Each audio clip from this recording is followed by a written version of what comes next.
اللہ رب العزت نے اپنے کلام پاک میں جب اپنے حبیب پاک کی معراج کا سفر معراج کا ذکر فرمایا تو اس کا آغاز لفظ سبحان سے فرمایا۔ سبحان کا کیا مطلب ہے؟ سبحان الذی اسری بعبدہ، پاک ہے وہ ذات۔ ہم یہی ترجمہ کرتے ہیں پاک ہے وہ ذات، مگر یہ اللہ کی صفت ہے۔ اللہ نے یہاں اپنی صفت سے آغاز کیا، اور صفت کون سی بیان کی؟ صفات تنزیہیہ سے صفت بیان کی، صفت سلبیہ کو بیان کی۔ یہ صفت سلبیہ ہے۔ اس کی صفات جن کو صفات سلبیہ کہتے ہیں، اس کا مطلب یہ ہوتا ہے کہ جس میں اس کی ماورائیت کا ذکر ہوتا ہے، یعنی اس کی پاکی کا مطلب جیسے وہ عیب سے پاک ہے، نقص سے پاک ہے، پستی سے پاک ہے، کمزوری سے پاک ہے، خرابیوں سے پاک ہے، فساد سے پاک ہے، تغیر سے پاک ہے، جسم سے پاک ہے، جگہ سے پاک ہے۔ اب بیان کرتے جائیں ایسی بے شمار چیزیں جو ہمارے ساتھ ہیں، بندوں کے ساتھ ہیں، مگر وہ اس سے پاک ہے۔ تو یہ سب صفات سلبیہ ہوتی ہیں۔ اور سبحان جو ہے یہ ایک کلمہ ہے جو ایسی ساری شانوں کو احاطہ کرتا ہے۔ سبحان سب آ گیا، ہر چیز، ہر ایسی بات سے پاک جو اس کے لائق نہیں، جو اس کے لائق نہیں ہے۔ تو اس کو کہتے ہیں صفات سلبیہ۔ اور دوسری صفات ہوتی ہیں صفات ایجابیہ۔ جی ہاں، اب وہ متصف بھی تو ہے نا، وہ جس طرح غیر لائق چیزوں سے پاک ہے، نامناسب باتوں سے پاک ہے، جو اس کی شایان شان نہیں اس سے پاک ہے، تو جو اس کی شایان شان ہے اس سے متصف بھی تو ہے، جو اس کے لائق ہے پھر وہ اس سے آراستہ بھی تو ہے نا، اور وہ اس کے یہاں موجود بھی تو ہے۔ تو جب ایک چیز جو اس کی شان کے لائق ہے اسے اس کے یہاں موجود مانے تو یہ صفت ایجابیہ ہوتی ہے، اور ایک چیز جو اس کے لائق نہیں ہے جب اس سے اسے پاک مانے تو اس کو صفت سلبیہ کہتے ہیں۔ تو ایجابیہ یعنی جو اس کے لائق ہے وہ مانے۔ اب تو اب اس کے لائق کیا ہے؟ ساری رفتیں، بلندیاں، عظمتیں، وہ سب اس کے لائق ہے۔ اور اصل میں تو عظمتیں ہیں اسی کے لائق، رفتیں ہیں اسی کے پاس، بلند وہی ہے، اسی لیے وہ عظیم ہے، وہ کبیر ہے، بڑا۔ دیکھیے عظمت میں بھی بڑائی ہے اور کبیر میں بھی بڑائی ہے، اور وہ علی ہے، علی عین لام یا، یہ اسی کا نام ہے، بلند، تو اس میں بھی دیکھیے بڑائی ہے۔ اور وہ رفیع ہے، اس کے معنی بھی بلند۔ تو یہ ساری بڑائیاں، عظمتیں، پھر اس کی شانیں بے شمار، وہ رحیم ہے، رحمان ہے، کریم ہے، ستار ہے، غفار ہے، قہار ہے، سب کچھ۔ یہ صفات کمالیہ، صفات ایجابیہ، یعنی ایجابیہ کہیں کمالیہ کہیں، جو اس کے لائق ہے وہ سب اس کے لیے بیان کرتے جائیں۔ اور اسی طرح پہلے جو سبحان میں ہے اس میں یہ بتایا کہ جو اس کے لائق نہیں ہے اس سے اس کو مبرہ، منزہ، پاک، صاف اور ماورا قرار دیتے جائیں۔ تو جو خدا کا تصور ہے وہ ان دو باتوں کے اندر مکمل ہوتا ہے، یعنی جو اس کے لائق نہیں اس کی نفی کرو، اس سے اسے پاک کہو، اور جو اس کے لائق ہے اس کے لیے ثابت کرو اور اس کی ذات سے منسوب کرو۔ اس کو کہتے ہیں خدا، یہ تصور ہے خدا کا۔ تو یہاں پر کہیں سبحان فرمایا، کہیں الحمد فرمایا۔ سبحان جب فرماتا ہے وہ تو پھر وہ یعنی صفت سلبیہ سے اپنا تعارف کراتا ہے، یعنی وہی جو میں نے بھی بتا دیا۔ اور جب الحمدو سے آغاز فرماتا ہے، تعریف جس کا معنی ہے تعریف، تو پھر صفت ایجابیہ سے آغاز فرماتا ہے، یہ بھی ذرا رکھیے، صفت ایجابیہ سے۔ تو صفت سلبیہ سے جب وہ اپنے آپ کا اپنا جلوہ ظاہر فرماتا ہے، اپنا ذکر فرماتا ہے، تو سبحان کہتا ہے، سبحان اللہ، سبحان الذی، ہم بھی کہتے ہیں سبحان اللہ۔ اور جب وہ اپنا تعارف ایجابیہ سے کراتا ہے، صفات کمالیہ سے، تو فرماتا ہے الحمدللہ، الحمدللہ رب العالمین، یہاں سے الحمدللہ رب العالمین، الحمدللہ الذی آتانا، وغیرہ وغیرہ کئی جگہوں پر۔ اور پھر ایک تسبیح ہے جو بڑے کام کی ہے، روزانہ اگر اسے 100 مرتبہ پڑھ لیں تو سمندر کے جھاگ کے برابر بھی گناہ ہو تو سب دھل جائیں گے۔ کیوں ہے وہ تسبیح اتنے کام کی کیوں ہے؟ وہ تسبیح ہے کون سی؟ وہ ہے سبحان اللہ و بحمدہ، سبحان اللہ و بحمدہ۔ اور اس کی اتنی فضیلت کیوں ہے؟ اس تسبیح کا یہ مقام کیوں ہے؟ اس لیے کہ اس میں دونوں صفات آ گئیں، صفات سلبیہ بھی آ گئیں اور صفات ایجابیہ بھی آ گئیں۔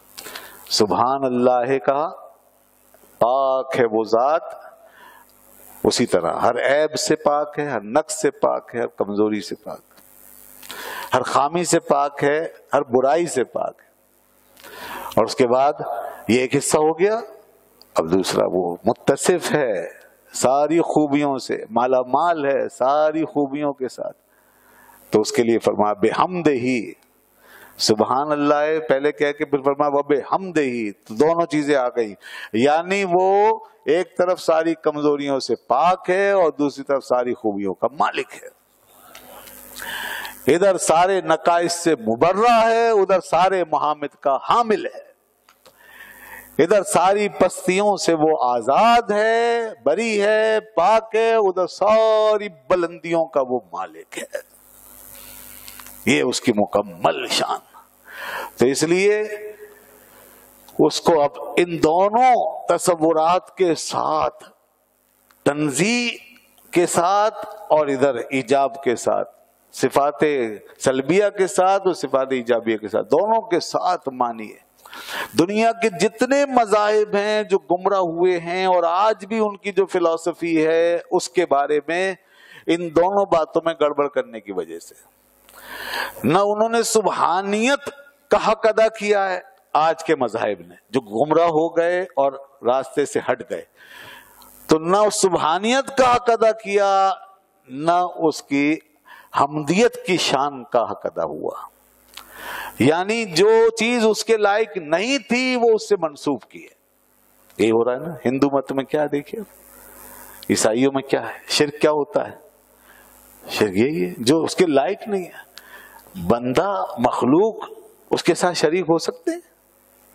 کوئی ہے اس کے ساتھ شریک ہونے والا؟